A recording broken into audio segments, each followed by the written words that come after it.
2, 1. Salut tout le monde. Yo tout le monde. On est dans l'ouest de la France, on fait notre petit trip en caravane. Et là on a repéré Un petit urbex Ouais. pas loin d'ici, un manoir abandonné. un petit manoir abandonné, on sait pas trop ce que ça va donner mais...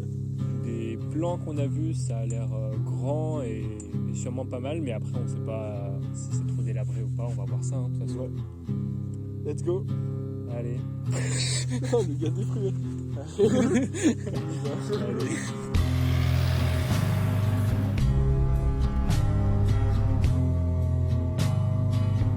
Ok, on est arrivé sur le spot, on a posé la cara. Let's go. Ciao ciao. Alors pas les dates, vas-y.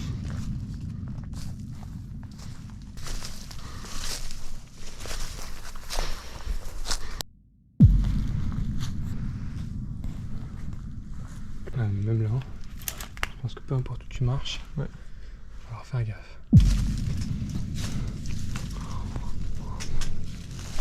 Il y a encore une chaudière. Je sais pas ce que c'est. Ouais, je dirais une chaudière. Là, on dirait une pièce pour les animaux, non? Je sais pas, c'est une télé. Une vieille télé.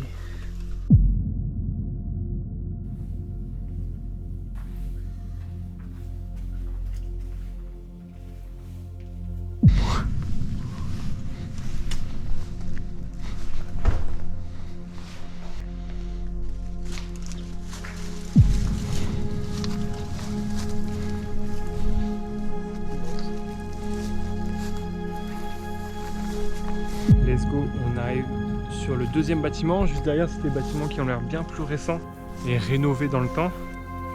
Alors que ceux-ci ont l'air beaucoup plus vieux et laissés vraiment à l'abandon. C'est parti.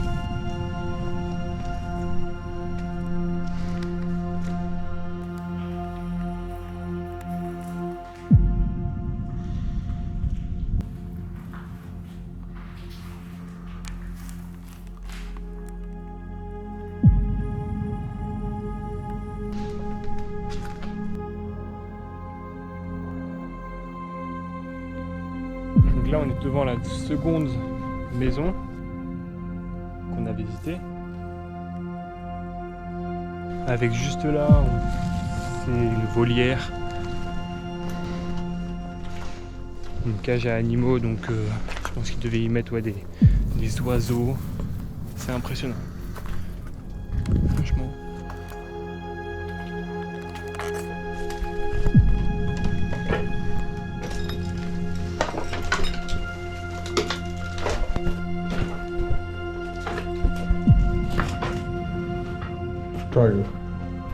Les voûtes.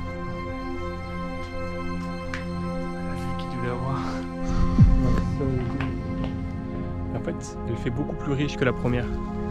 Donc, je me demande en fait si sur cette maison-là, c'est pas les propriétaires qui habitent ici, et peut-être que la maison juste derrière là-bas, que vous avez vu juste avant, ce serait pas les majordomes, les personnes qui sont là pour l'entretien de la maison, du jardin, etc., qui potentiellement pourraient habiter dans la deuxième parcelle là-bas.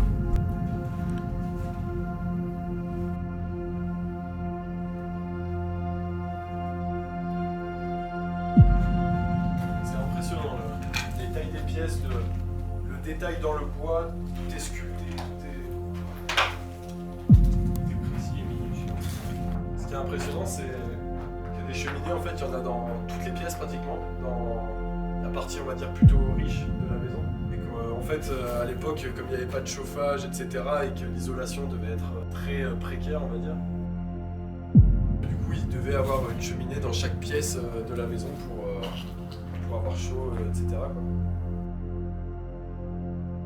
On a remarqué que c'était, même du coup dans les autres bâtiments, que tout avait pris feu.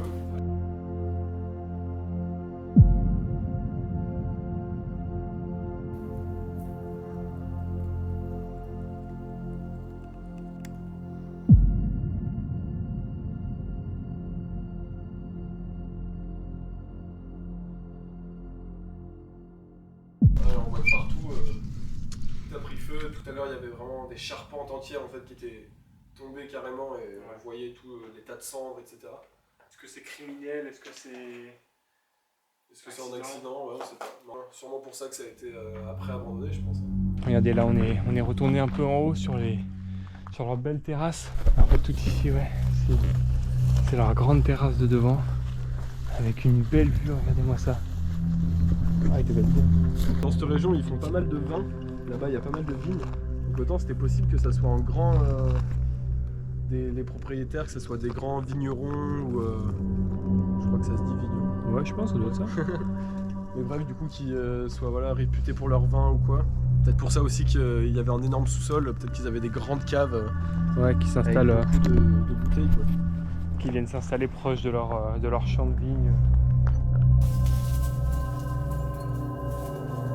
C'est magnifique. Là, il y a une véranda qui est immense. Et la nature, elle a tellement repris ses droits dessus. Ça fait vraiment un tunnel quoi, de nature. C'est magnifique.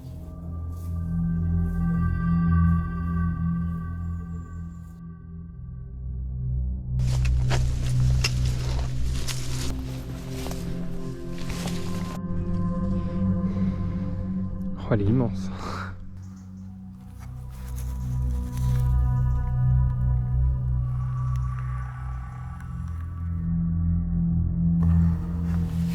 On vient de tomber dans une pièce avec une porte blindée, avec un système d'ouverture genre par code ou je sais pas comment électrique. On voit qu'elle a été forcée juste derrière là. Et juste là on voit qu'elle a été forcée à visqueuse ou je sais pas comment.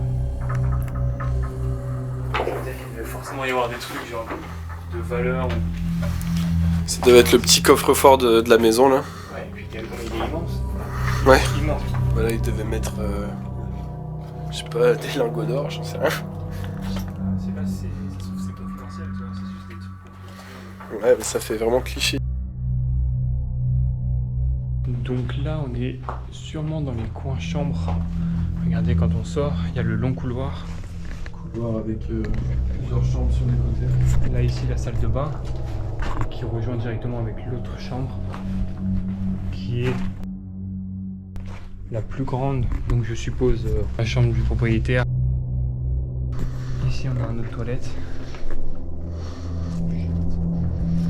Ok, il y a un sous-sol. On va aller voir ça.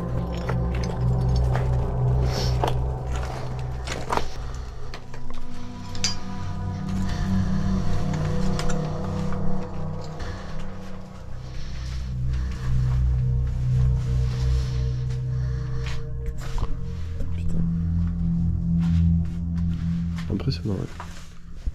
On a réussi à descendre sous un deuxième sous-sol. Qui est immense, qui est vraiment avec des couloirs qui traversent toute la maison.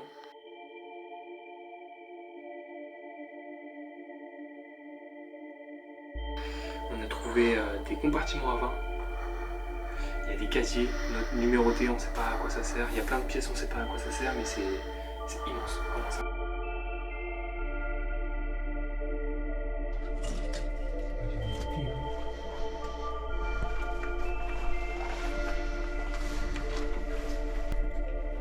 J'avoue que l'ambiance fait un peu bader. Les pièces elles sont bien flippantes. Surtout les couloirs là. Qu'est-ce que c'est? T'as vu le... Ouais, c'est horrible l'effet que ça fait ça. Bon bah voilà, on a à peu près fini de tout visiter. C'était sympa, on a bien kiffé. Ouais, franchement. On savait pas à quoi s'attendre et franchement, c'était bien sa mère. On n'avait vraiment pas d'infos sur l'endroit, ça se trouve il y aurait pu rien avoir. Ouais. Et au final, franchement, grave surpris et agréablement surpris, je dirais. Agréablement surpris, ouais. Vraiment.